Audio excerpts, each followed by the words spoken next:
Política com Fatos, um programa de opinião e entrevistas com António Brás e Filipe Alexandre Raposo, aqui na Rádio Sines.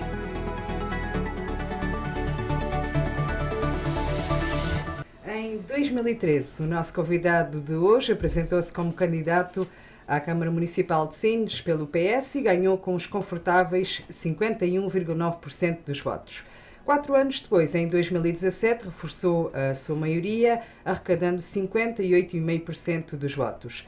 Depois, em 2021, no último mandato, mesmo descendo para os 50,2% dos votos, governou os destinos do Concelho de Sines com a maioria. Estou a falar com Nuno Mascarenhas. Bem-vindo mais uma vez à nossa emissão. Bom dia, obrigado pelo convite, é um gosto estar aqui na Rádio Sines. Filipe Alexandre Raposo, vamos começar aqui o nosso programa com perguntas, não é? É isso. Bom dia a todos também, lá ao nosso auditório, ao Presidente Nuno Mascarenhas, aos colegas de painel e a todos os que nos acompanham lá em casa. Também uma nota, esta semana comemoramos mais um aniversário do nosso município, por isso muitos parabéns ao nosso município e a todos os sinienses. Naturalmente ao Sr. Presidente, muito obrigado. É sempre Presidente, pelo menos no currículo é sempre Presidente. Muito obrigado pela sua presença também e pela participação no nosso programa. E a minha questão é, durante estes 12 anos, o que é que mudou na cidade? Ou podemos também fazer um exercício, como é que encontrou a Câmara Municipal quando chegou? Quais é que foram as dificuldades, qual é que foram as grandes decisões que foram necessárias tomar no segundo mandato, o que é que se conseguiu resolver daquilo que se encontrou no primeiro e no terceiro, o que é que se conseguiu fazer, o que é que ficou por fazer, um balanço de como encontrou e como deixou. Mais uma vez bom dia a todos, bom dia para os ouvintes da Rádio Sines. Obviamente que é difícil, em tão curto espaço de tempo, fazer um balanço de 12 anos de governação, mas diria que o primeiro mandato teve com uma complexidade diferente dos outros dois. Nós estávamos a sair, ou estávamos com o problema da Troika, a intervenção no nosso país, de 2011 a 2014, de facto as restrições foram imensas. A Câmara Municipal estava numa situação financeira que não era favorável, uma dívida significativa, 2 programas que teve que recorrer para pagar essa mesma dívida. Estamos a falar do prédio e do PAEL, muita gente ouviu falar nisso. Obviamente que isso levou a termos que tomar um conjunto de medidas que na altura foram necessárias para conseguir equilibrar as contas do município. Eu recordo-me que nas primeiras semanas de gestão que tivemos na Câmara, os fornecedores entravam aos gritos, queriam ver as suas faturas serem pagas e obviamente isso para nós era um incómodo, porque no final de 2012 o prazo médio de pagamentos era de 100 e muitos dias. Obviamente que isso teve reflexos naquilo que foi as nossas prioridades. Eu recordo-me que em determinados momentos nesse primeiro mandato, final de 2013, 2014, houve necessidade de recorrer a medidas extraordinárias para pagar os vencimentos dos funcionários. Recordo muitas vezes falar com uma das empresas que estava situada no complexo industrial para adiantamento de verbas e desta forma podermos cumprir com os compromissos com os funcionários, que era para nós um ponto, obviamente, absolutamente essencial, mas deparámos-nos também com um conjunto de situações que era necessário resolver. Obviamente que falei nesta questão da dívida porque na altura foi muito discutida, foi muito falada, mas a dívida foi-se prolongando ao longo dos anos, com reflexos na gestão e também com os compromissos que o município tinha para cumprir com as prestações do PRED e do PAEL. Felizmente essa situação conseguiu ser resolvida, nós conseguimos passar um desses empréstimos, e estamos a falar de verbas superiores a 13, 14 milhões de euros. Felizmente conseguimos ultrapassar uma dessas fases, até recorrendo a um empréstimo à banca para cumprir com esses empréstimos, principalmente o do PAEL, o que foi a novidade no nosso país, porque fomos o primeiro município a conseguir o fazer. Nem soubemos na altura como é que o Tribunal de Contas deixou passar essa proposta, mas foi de facto muito positivo. Naturalmente que pensámos desde a primeira hora a fazer uma reestruturação dos serviços, que era necessário. Tínhamos um parque de viaturas muito ultrapassado, com viaturas com idade bastante avançada, falta de equipamentos. Obviamente isso tornou-se também uma prioridade e depois algo que considerámos importante para fazer face àquilo que era a imagem que Sines tinha na altura. Devo-vos recordar que em determinados momentos, e nesse primeiro mandato, tivemos muitas situações complexas devido aos cheiros que vinham para a cidade, tivemos que adotar um conjunto de estratégias com as empresas, mas também com o Governo, inclusive ir à Assembleia da República, à Comissão de Ambiente, para conseguir ultrapassar essas questões que, de facto, davam uma imagem péssima daquilo que era a cidade de Sines e o concelho de Sines. E para isso, o que é que fizemos? Obviamente que colocámos o nosso foco no investimento nos equipamentos que eram necessários no município. Conseguimos também, de certa forma, reformular aquilo que era o planeamento da cidade e do concelho. Recorremos a algumas empresas externas para planearmos melhor a cidade. Não é que não existisse já planeamento, tínhamos o plano pormenor sul, plano pormenor norte, mas havia que encontrar um motivo para intervir na cidade de uma forma mais concreta. Desenvolvemos aquilo que chamámos um plano de requalificação do espaço público da cidade, onde definimos um conjunto de intervenções que seriam prioritárias e depois, ao longo dos anos, procurar desenvolver esses projetos através de adjudicações a diferentes gabinetes, com concursos, alguns deles, de forma a que fosse possível ter uma cidade mais harmoniosa, com melhor qualidade de vida. Obviamente que isto não era suficiente, porque intervir no espaço público é algo importante, mas conseguir atrair para Sines outro tipo de pessoas, outro tipo de investimentos, era algo que nesses anos não foi fácil.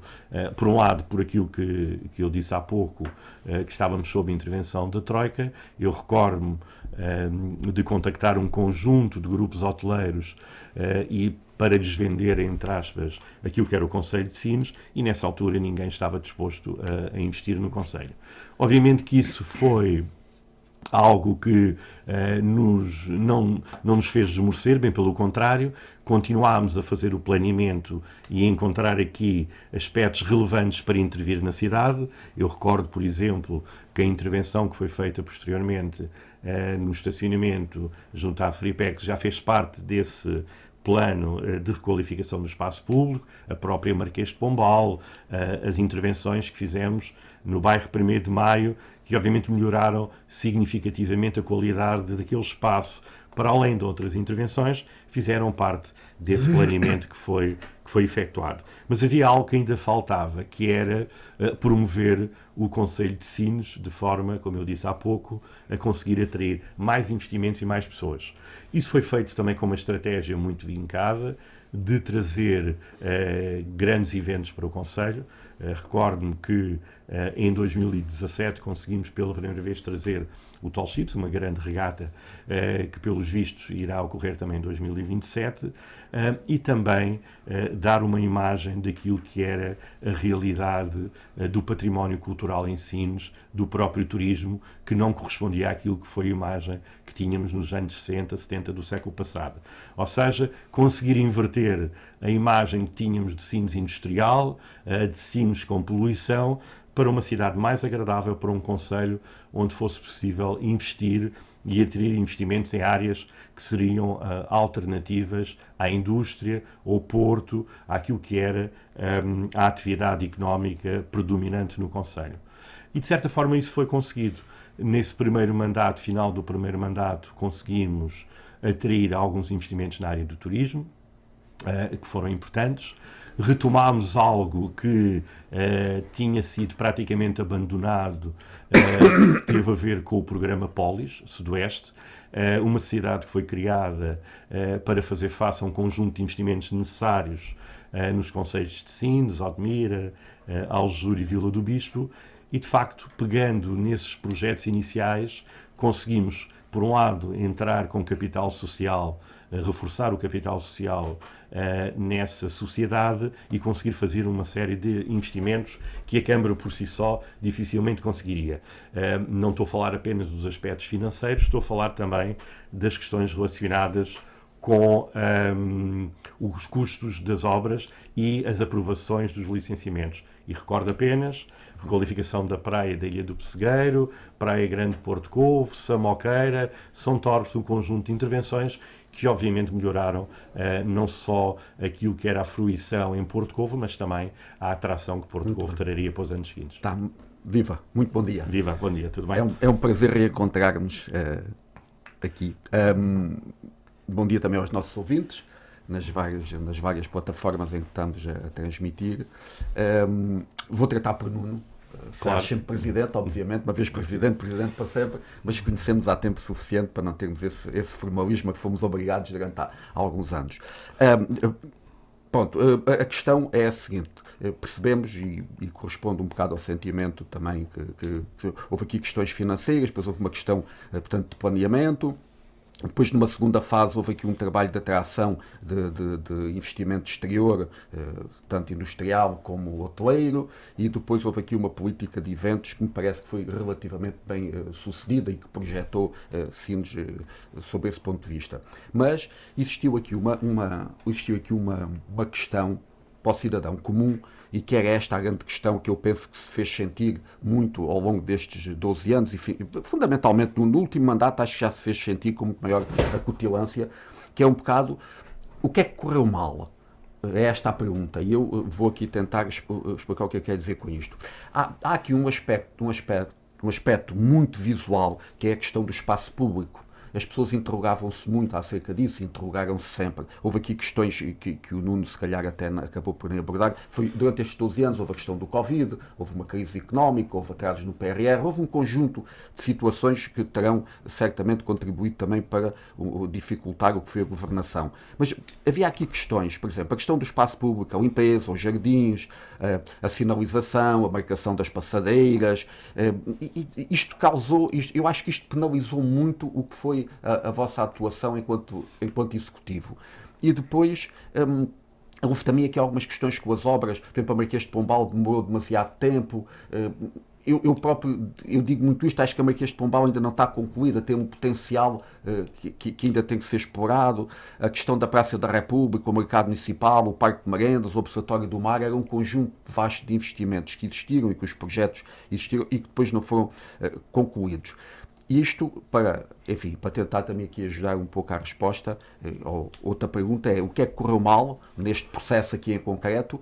E uma questão aqui que é: não houve aqui também alguma má comunicação, alguma dificuldade na comunicação? Por exemplo, isto que o Nuno está aqui a dizer, de algumas coisas que foram feitas, eu por acaso, quando estava a preparar o programa, houve aqui coisas que eu acho que passaram um bocado. Por exemplo, a questão do 1º de Maio. O 1º de Maio foi todo requalificado, efetivamente, mas é uma coisa que parece que se esqueceram. Ou seja, eu dá-me a ideia que esta questão do espaço público absorveu completamente a imagem que se tinha da cidade e do executivo e que foi penalizando também coisas boas que também se fizeram, obviamente.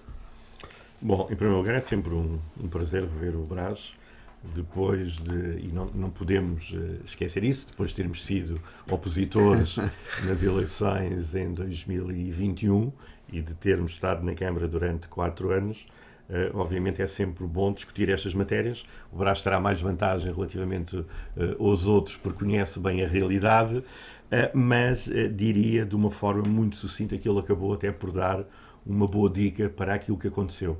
Eu há pouco falava na questão da dívida que foi ultrapassada no primeiro mandato, de um conjunto de projetos que foram sendo feitos ao longo dos anos e, de facto, ao entrar no segundo mandato, 2017, percebemos que havia aqui um potencial enorme que nós reconhecíamos, mas que não tínhamos conseguido colocar no terreno, e conseguimos, de facto, iniciar um conjunto de intervenções que são importantes. Obviamente que eu não vou pôr em causa aquilo que foi referido, uma vez que houve, obviamente, coisas que correram mal, isso nós temos consciência disso. Aliás, eu, enquanto Presidente, ao longo destes 12 anos, aquilo que mais me chateia é, de facto, não ter conseguido fazer tudo aquilo que me propunha, mas obviamente que há aqui aspectos que são importantes. Eu recordo-me que após esse primeiro mandato e essa recuperação, nós tivemos que definir prioridades. Era inconcebível, por exemplo, que os miúdos que iam para a escola Vasco da Gama tivessem que ir em passeios de terra batida, ou que as pessoas que moravam na Estrada da Floresta não tivessem passeios condignos e estacionamentos, ou, como foi referido, no bairro 1º de Maio, que aquilo fosse um monte de ervas e de terra sem requalificação. Obviamente que essas foram algumas das prioridades. A intervenção da Marquês de Pombal... O Largo de São Sebastião, junto à Câmara Municipal. O Largo foi a primeira grande intervenção. Aliás, a primeira intervenção que nós fizemos foi essa de um projeto que aproveitámos uma parte que já estava feito, a requalificação desse largo e a ligação da zona da antiga estrada da Estanqueira ou nó à rotunda de entrada de Sines, de forma a tirar o trânsito... O caminho para a ilha, o caminho para a Cabeça da Cava.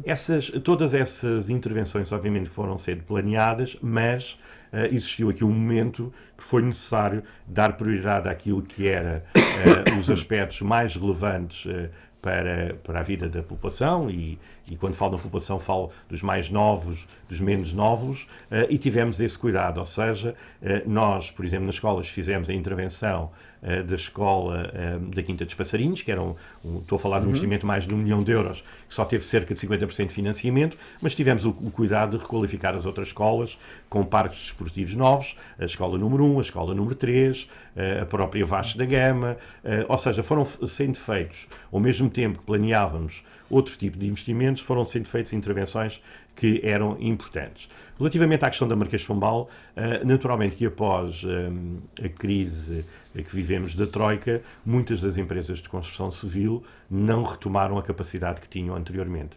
Nós estávamos a falar de 2017, 2018, muitas empresas desapareceram. Aliás, Sines tinha um conjunto de empresas com capacidade de intervir no mercado que pura e simplesmente deixaram de responder aos concursos, e tivemos muitas dificuldades em fazer algumas das obras. A Marquês de Pombal é um exemplo, porque só concorreu uma empresa, e entre voltar a lançar um concurso e depois ficar com um concurso vazio, optámos, ou sem concorrentes, optámos por continuar a obra. Obviamente foi uma obra que não correu bem. Se hoje perguntarmos, mas a obra já está completamente concluída, obviamente que há sempre coisas a melhorar, mas creio que não há dúvidas sobre isso, que está muito melhor do que estava anteriormente, antes da intervenção. Obviamente que essa obra foi importante.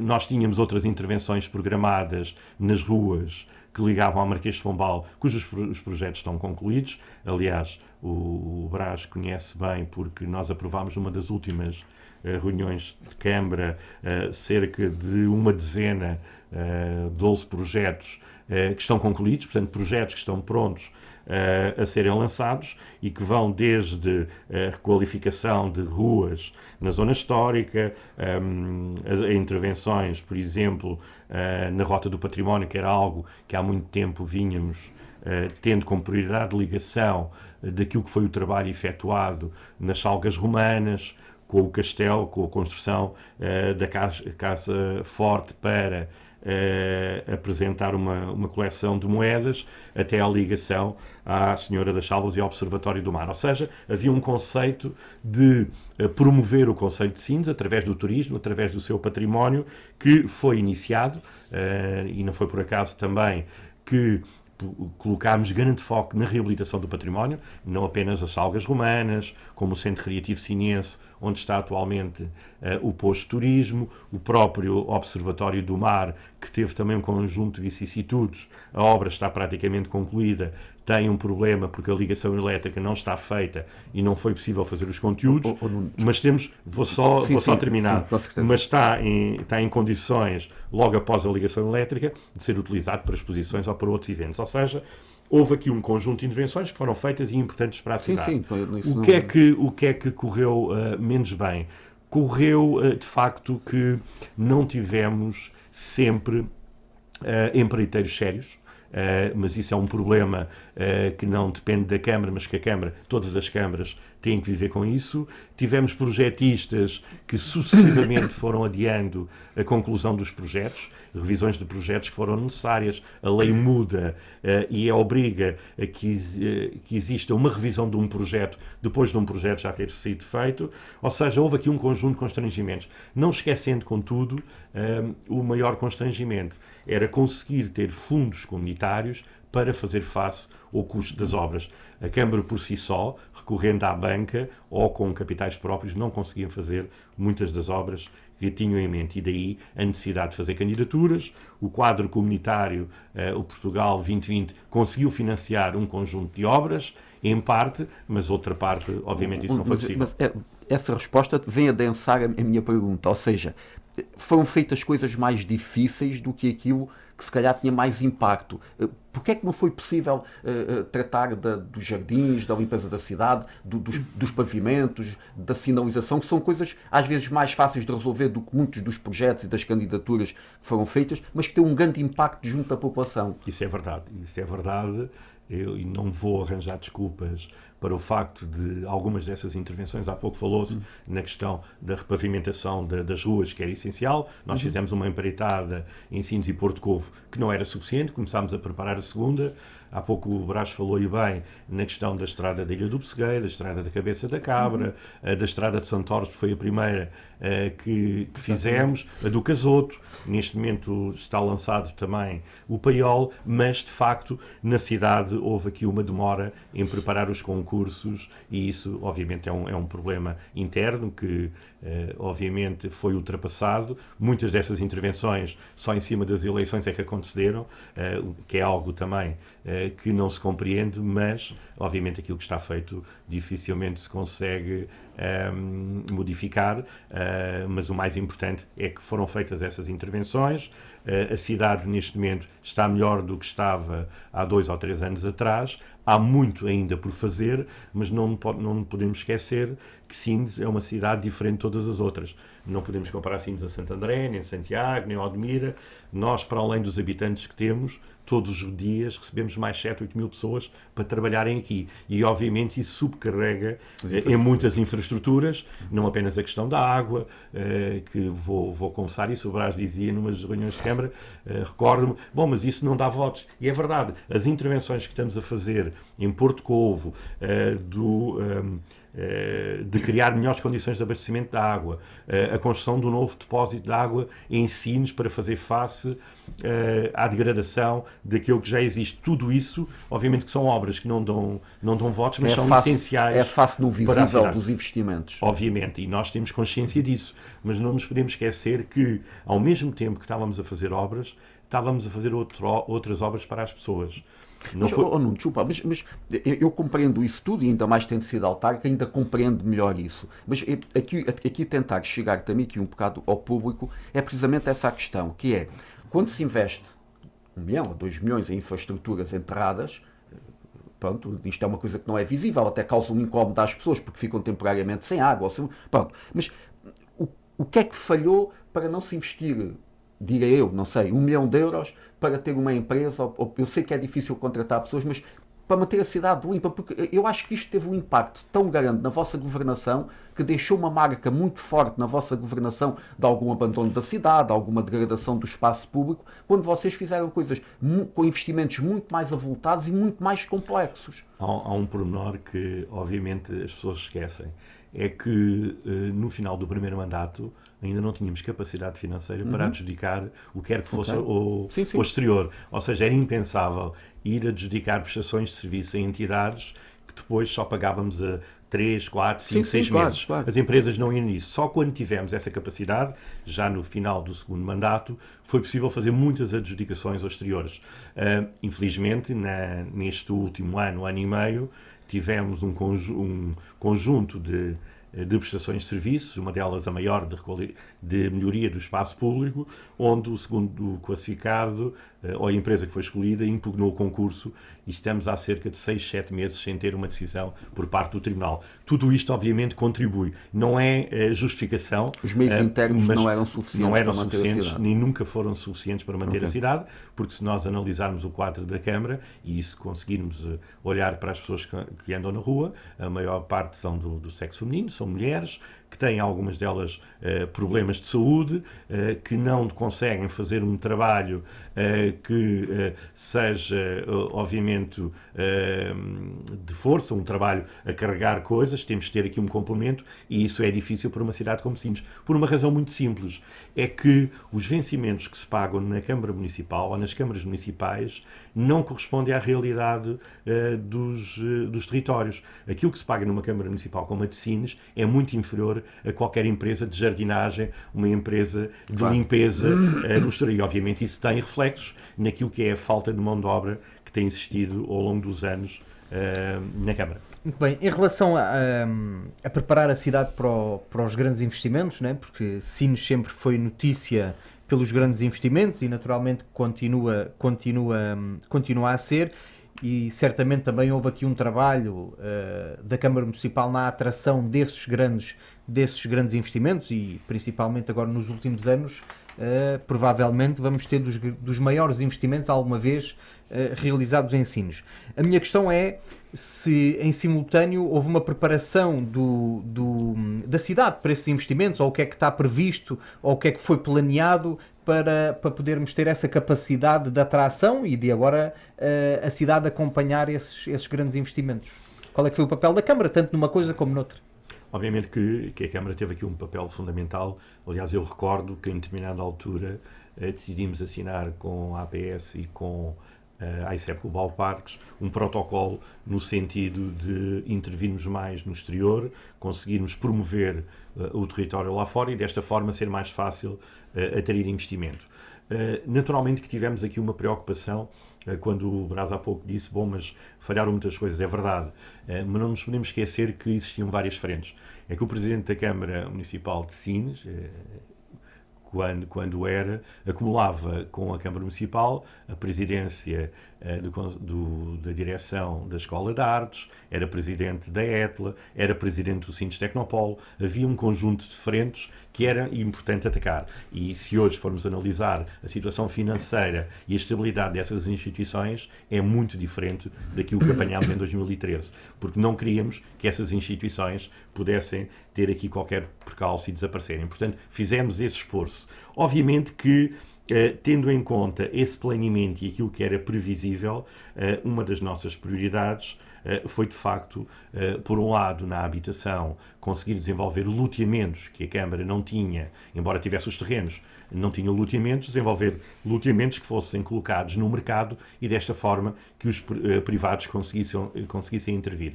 Isso foi conseguido. Neste momento estão a ser construídas algumas centenas de fogos de loteamentos que a Câmara colocou à venda.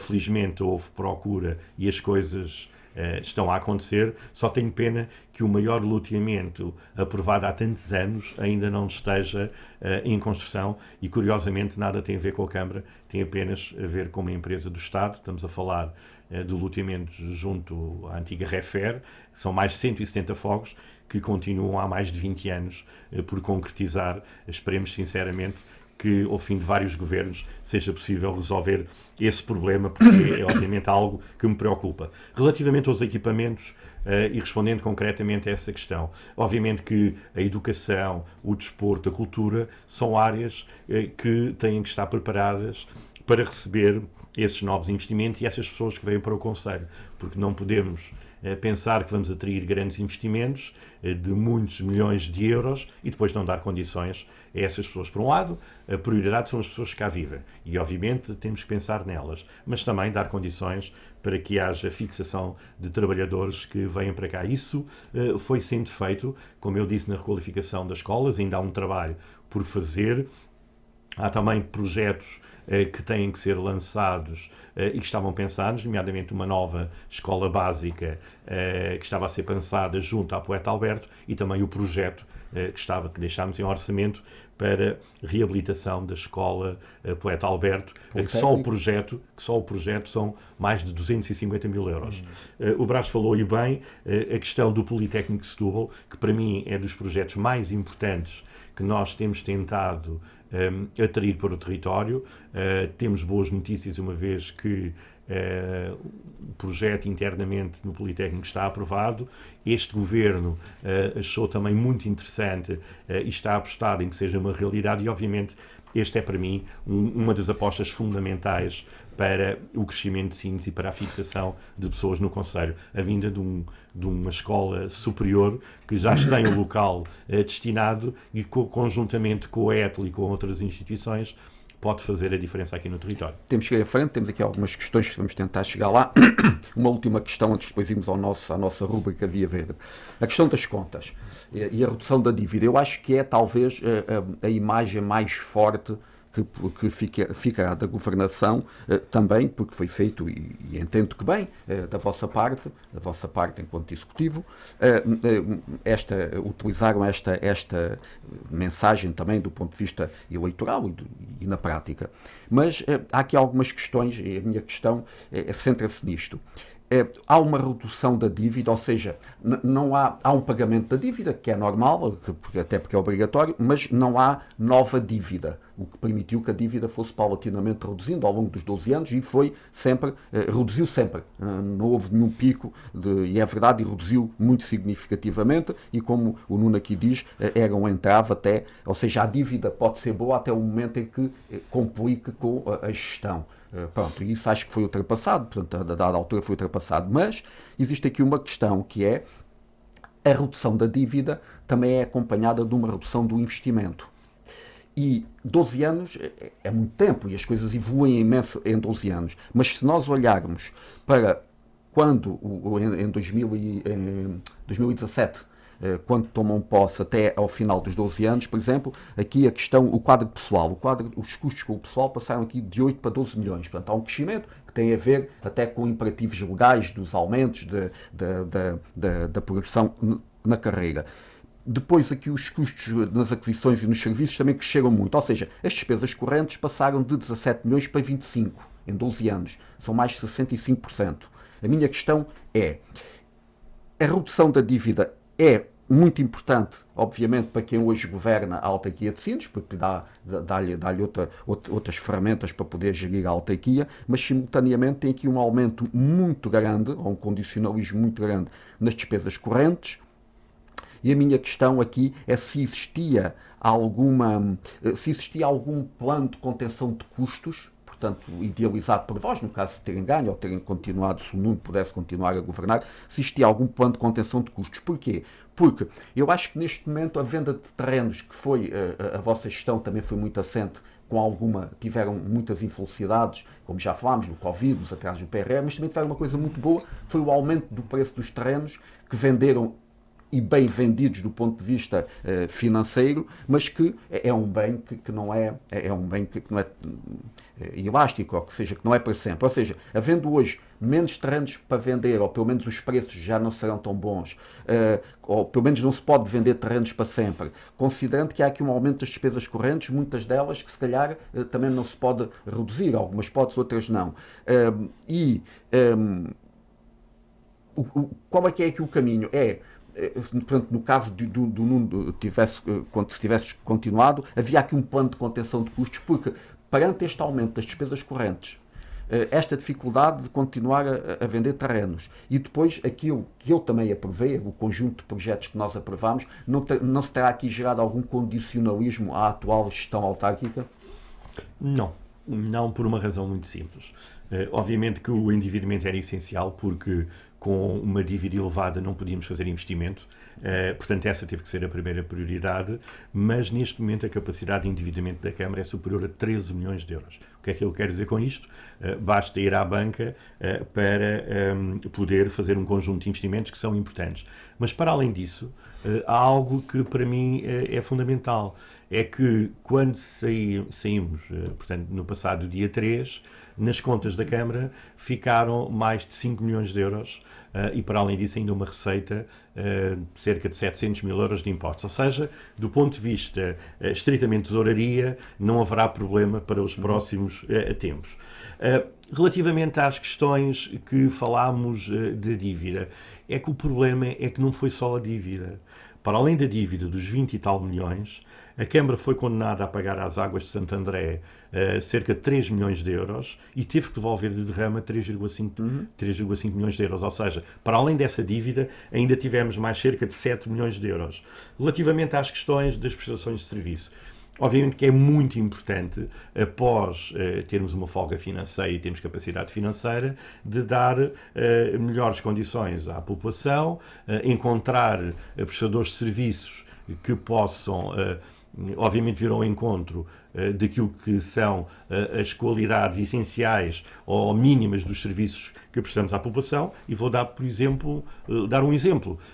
O cemitério municipal era gerido pela Câmara. A partir do momento em que tivemos capacidade financeira, passou a ser gerido por uma empresa privada. Nós pagamos um valor significativo anualmente, mas se formos comparar o serviço prestado atualmente àquilo que existia anteriormente, não tem comparação possível. Ou seja, sempre que possível recorrermos à prata da casa, obviamente que o fazemos, quando não é possível recorrer ao exterior. Mas não nos podemos esquecer de uma coisa, é que nestes últimos anos os custos têm aumentado significativamente, não apenas da mão de obra, as questões que o Brás disse bem do aumento legal a que os trabalhadores tiveram sujeitos e que obviamente foi importante, mas também o custo de muitos produtos, por exemplo, a energia aumentou significativamente nos últimos anos.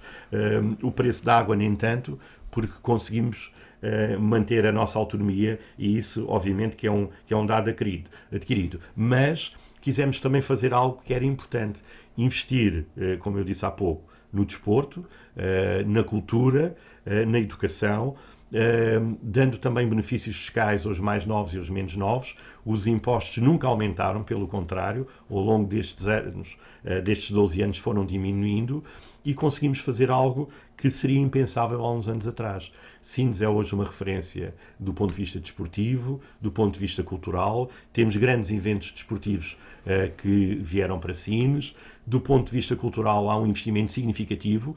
Não vou esconder que, obviamente, há margem para cortar em algumas coisas que consideramos que têm que ser melhoradas, mais eficiência, sobretudo na realização dos eventos, mas, obviamente, são investimentos que não visam apenas satisfazer as necessidades da população, porque não nos podemos esquecer que grande parte dos nossos visitantes, os nossos eventos, são pessoas de Santo André, são pessoas de Santiago, que se habituaram também a vir ao concelho de Sines, para não dizer de pessoas de outros concelhos do país. E isso, obviamente, que é importante manter. Não estou aqui a querer dizer que o novo Executivo não fará como bem entender, isso é natural, aliás, nós fizemos-lo no passado, mas obviamente há aqui um investimento que foi feito na cultura, no desporto, na educação, que são importantes e que motivaram com que Sines fosse uma referência a nível nacional e diria mesmo com bastantes elogios, que são já agora um dado importante que eu me esqueci há pouco quando falámos na qualidade do serviço. Eu estava a dizer no investimento que fizemos na água, curiosamente, ao contrário daquilo que foi dito na campanha eleitoral, Sines está entre as 72 entidades com a qualidade de água excelente, ou seja, é reconhecido o trabalho que tem sido feito nessa área, para além também do anuário financeiro anual que sai, onde diz que a independência financeira do município de Sines está entre as 30 melhores do país. Portanto, não somos nós que dizemos, são outras entidades, o que obviamente é também importante para fazer face àquilo que é a gestão corrente do dia-a-dia. Ok. Vamos então, eu não vou responder porque não estamos em campanha, mas claro que tudo isto é relativo, ou seja, há factos que são factos, e a questão, por exemplo, a questão da redução da dívida é um facto objetivo, mas claro, há questões sempre subjetivas, mas não é isso que nos traz aqui. É sim, já agora a redução da dívida é objetiva. É objetiva, é factual. A capacidade de endividamento é objetiva. Sim, claro. E claro, o prazo médio de pagamentos, que é de 12 dias neste momento, também é factual. Ou seja, as pessoas sabem que isto corresponde à verdade. Sim, não, isso é inquestionável. Aqui a questão era mais perceber, mas pronto, houve aqui um dado relevante, esta capacidade de endividamento de 13 milhões, também saber se, ao contrair, se não pode depois condicionar outra vez a operacionalidade da máquina administrativa. Mas, enfim. Mas já agora, isso é uma questão, também vou responder. Não condiciona porque nós temos neste momento cerca de 9 milhões de euros de candidaturas aprovadas e a perspectiva é de, uma vez que aguardamos a abertura dos avisos, mais 10 milhões em candidaturas que podem fazer face a grande parte dos investimentos. Deixa-me então colocar a questão de outra forma. Se tivesses mais 4 anos de mandato, ias contrair o empréstimo de 13 milhões para fazer os investimentos que faltam? Eu vou responder da seguinte forma. Uma gestão racional, obviamente que aproveita os fundos comunitários. E nós quisemos fazer consciente que era a melhor forma de gerir uma Câmara como geríamos a nossa casa ou uma empresa. No entanto, se calhar, vendo as coisas hoje, tinha recorrido mais à banca e não esperar tanto por os fundos comunitários. Ok, então vamos para a nossa rubrica Via Verde. Isto os nossos ouvintes conhecem. Isto funciona da seguinte forma: temos um conjunto de perguntas, hoje são 16 perguntas, em que nós colocamos o nosso convidado perante a opção uma ou outra. Portanto, damos 2 alternativas, quase teste americano. Há aqui, obviamente, às vezes segundas intenções, não é maldade nenhuma, mas é precisamente também para descomprimir um bocado. Para que, como há algumas perguntas que serão, algumas questões poderão ser mais ou menos incómodas, o candidato tem 2 opções. Das várias perguntas que lhe fazemos, poderá escolher uma ou outra e utilizar um dos jokers que é mas, dizer, ok, opto pela primeira, mas, e pode explicar numa muito breve, e tem um outro joker que tem 3 vezes a opção de dizer Via Verde, não responde, e no final das 16 perguntas explica o que entende sobre aquela pergunta que nós iríamos fazer. Vamos então começar pelo Filipe. Já agora não sou candidato a nada. Eu ia dizer claro. isto, mas o Brás está a ficar especialista a apresentar candidaturas. Já apresentou a minha, eu também não sou, mas pronto. Mas o Nuno pode, não sei se não é candidato a alguma coisa. Eu não sou. Eu acho que é o subconsciente. Eu não sou. Pode nenhum.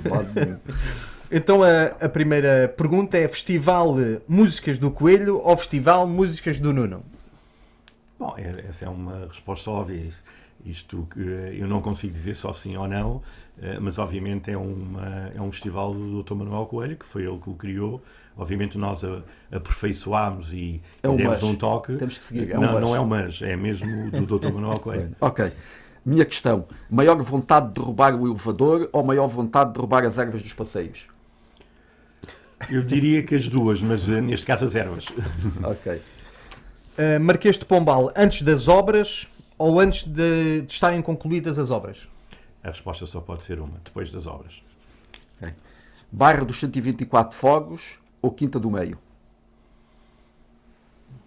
Não estou a perceber o meu alcance dessa questão, mas obviamente a Quinta do Meio devia ser uma prioridade mais do que os 124 Fogos, uma vez que, se fosse uma opção, nunca teria seguido aquela opção. O bairro 1º de Maio é um problema da Câmara Municipal ou é um problema dos moradores? É um problema das duas entidades. É um problema da Câmara no espaço público, que tem que resolver aquilo que falta resolver, mas é um problema dos moradores, uma vez que a Câmara não pode intervir em nenhuma habitação nem em nenhum prédio. Esta questão, em parte, já foi respondida há pouco. Redução da dívida ou redução dos investimentos? Reduzir a dívida para fazer depois os investimentos. Travessia no deserto ou política ativa? Neste momento estou focado naquilo que é a minha atividade profissional. Sines ou Bruxelas? Sim, sempre. Mas já agora deixem-me só, não é um mas... Então, Via Verde, se quisessem alguma questão projetar para o final... Mas é bom deixar este esclarecimento. Obviamente tive muito gosto em ter sido convidado e indicado pelo governo português para ser um dos 10 representantes do Partido Socialista em Bruxelas. Isto aconteceu no final de 2020.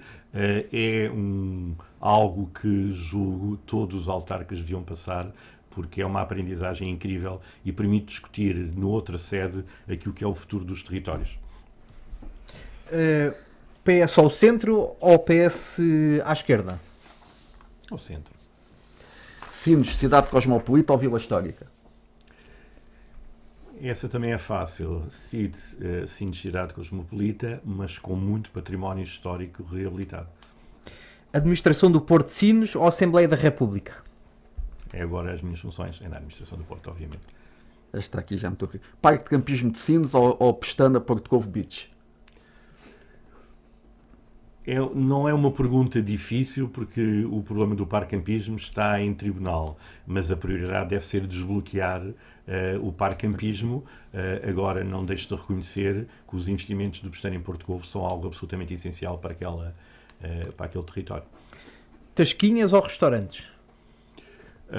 Restaurantes nas Tasquinhas. Coligação com CDU ou orgulhosamente sós? Não me pronuncio sobre isso, porque neste momento não faço parte de nenhum órgão da política camarária ou freguesia, portanto, isso é um assunto que terá que ser perguntado ao Presidente da Conselhia. Melhor herdeiro, Nuno Mascarenhas ou Álvaro Beginha? Eu gostava de não dizer isto, mas claramente aquele que fica com a melhor herança é o Álvaro Beginha. A última questão é uma maldade. Operação Influencer ou multa em Operação Stop? Essa não me pronuncio. Ok. Últimas questões? A última questão é... E dizer que passámos no teste sem nenhuma via verde, o que é interessante. Não, para ver se a via verde possibilita dar uma resposta um bocado mais alargada ou querer esclarecer alguma questão. Em relação aos resultados eleitorais, né, das últimas eleições, como é que vê os resultados, ou como é que podemos justificar o resultado que o Partido Socialista teve?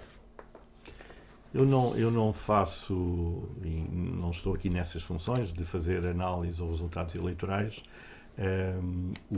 A democracia funciona assim, tal como em 2013 nos deu uma vitória contundente, uma maioria absoluta. Agora optaram por outra solução.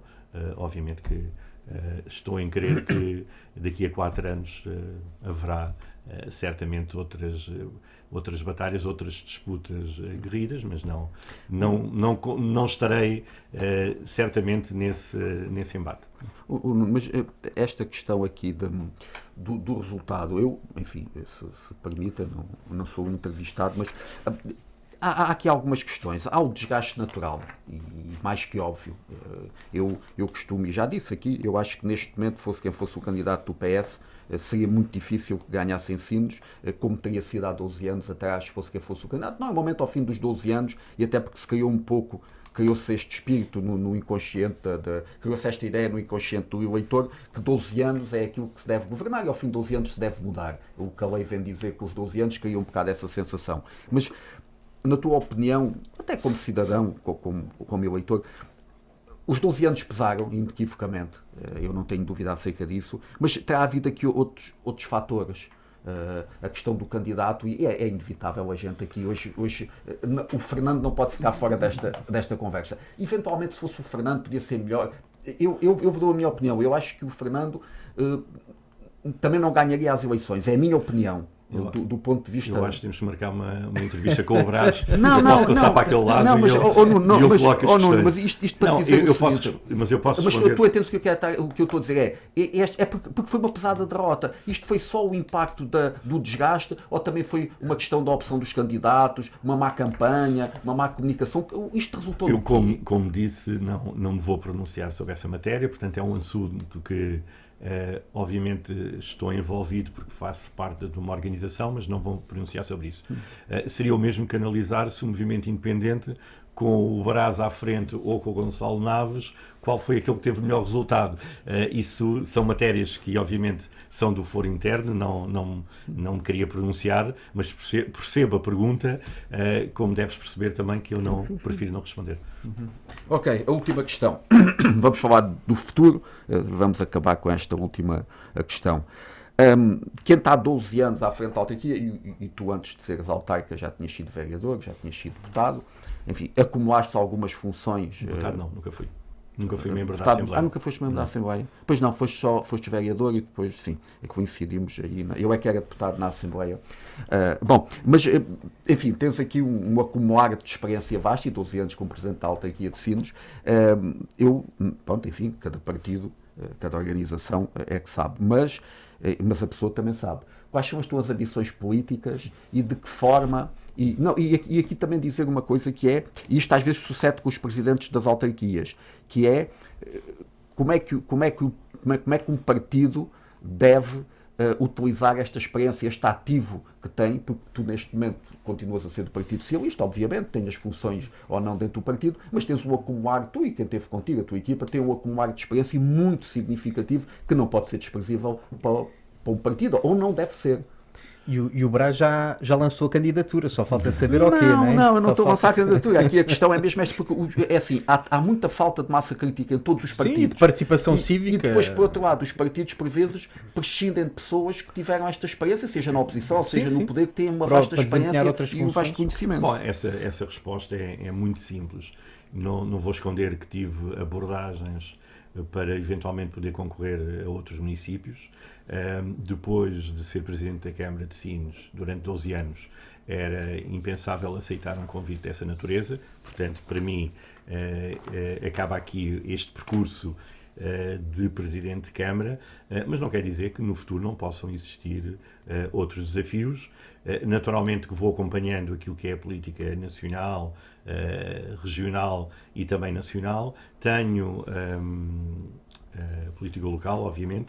Tenho as minhas ideias muito próprias, sei qual o caminho que Sines deve seguir no futuro e quais as prioridades, mas obviamente temos agora novos atores que devem trabalhar e trabalhar de uma forma completamente livre, não ter constrangimentos para poderem desenvolver o seu trabalho e depois cá estaremos todos nós, que aqui estamos, e aqueles que nos estão a ouvir, para analisarem o trabalho que foi feito e de outra forma poderem tomar as suas opções. Uma coisa é verdade, o meu foco neste momento é no meu trabalho, na minha entidade profissional. Optei por iniciar uma pós-graduação também numa área interessante e é esse caminho que vou fazer, sem nunca fechar a porta a situações que no futuro eventualmente possam surgir, mas não é essa a minha prioridade. Mas há uma ideia, há uma visão...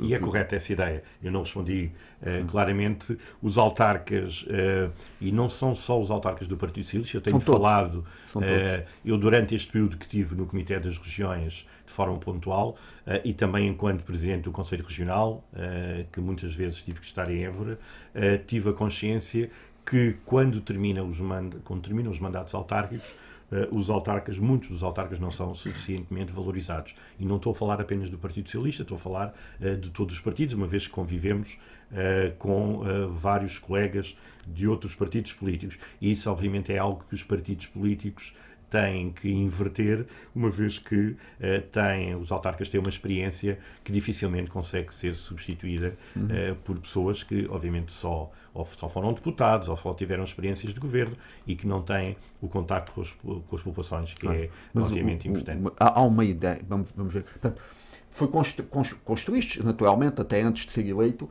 tens uma ideia, tens uma visão para o território, que é natural que continues a defender, nem que seja como cidadão, não é? Como cidadão comum, acho que tu e a equipa que teve contigo, acho isso natural. Temos aqui um bocadinho, só um minuto, perguntar só aqui, quase a resposta imediata. Qual foi, olhando para estes 12 anos, do ponto de vista político, do ponto de vista enquanto Presidente da Câmara Municipal de Sines, qual foi, se tivesses que eleger, o momento mais feliz e o pior momento? É difícil neste momento dizer qual o mais feliz, mas curiosamente aquele que eventualmente sentiria maior felicidade será o momento que o Instituto Politécnico concretizar o projeto do ensino superior em Sines. Esse será um momento marcante para o Conselho e para a região. E obviamente me empenhei ao longo destes anos para que isso acontecesse. O menos feliz também não é difícil de adivinhar. Obviamente quem está em cargos como este tem uma exposição tremenda, muitas vezes é injustiçado por situações que nem são compreensíveis que aconteçam, mas obviamente aquilo que não nos mata fortalece-nos, e estou em crer que ao fim destes 12 anos tenho uma força interior e não só que me permita enfrentar qualquer desafio. Ok, Nuno, muito obrigado. Eu acabo esta entrevista convencido que vamos voltar a ter o Nuno algures por aí. É a minha sensação. Como disse o Santana Lopes, né? Eu perdi, mas ando por aí, ou continuo por aí, foi uma coisa do género. Não, vou continuar por Sines, certamente, claro, nos próximos tempos. Quem sabe se um dia as coisas acontecem de outra forma. Da minha parte, muito obrigado. Obrigado. Bom dia.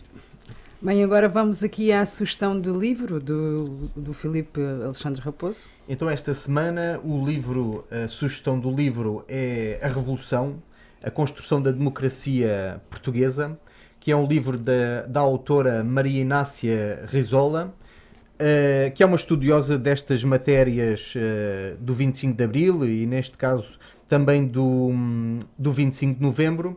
É um livro muito interessante, às vezes muito boa gente fala dos acontecimentos históricos e com muito pouco conhecimento. É um livro interessante para perceber o que é que aconteceu no 25 de Abril e neste caso também em 25 de Novembro. A autora é uma estudiosa nestas matérias e acho que é muito importante ler este livro e muito também rapidamente aquilo que a autora diz. Muito se tem escrito sobre o 25 de Abril de 1974 e o nascimento da democracia portuguesa. No entanto, passados 50 anos, a memória da Revolução continua a suscitar debates intensos entre celebrações entusiásticas, leituras críticas e até condenatórias, como demonstra a recente controvérsia em torno do 25 de Novembro. Neste contexto, torna-se imperioso regressar à história, compreender o papel dos militares, dos políticos e da sociedade civil e revisitar as escolhas, os dilemas e as esperanças de um tempo decisivo. Este livro oferece ao leitor uma perspectiva rigorosa e acessível, revelando a complexidade do processo revolucionário e a riqueza de um legado que continua a marcar a vida democrática em Portugal. Fica aqui o conselho de leitura desta semana. Uma nota positiva para esta semana vai para a organização e para os artistas da exposição Sombra, Quase Luz, com a fotografia de Rui Pereira, que já não está entre nós, e envio um beijinho de carinho e amizade para a senhora sua mãe, a Maria Margarida Guerreiro Sacramento. A exposição é também de Veríssimo Dias e do Vítor Cermenho. Como o Vítor já fez referência nas redes sociais, esta exposição é uma sequência magnífica de fotografias para apreciadores da profunda contemplação, imagens que não se mostram e que descobrem-se. Com esta exposição volta a ser dado espaço aos artistas da nossa terra, no âmbito, neste caso, das comemorações do Dia do Município de Sines. A exposição está patente até 10 de janeiro de 2026 no Centro de Artes em Sines. A frase, o poema, o verso desta semana: aqui nesta praia onde não há nenhum vestígio de impureza, aqui onde há somente ondas tombando ininterruptamente.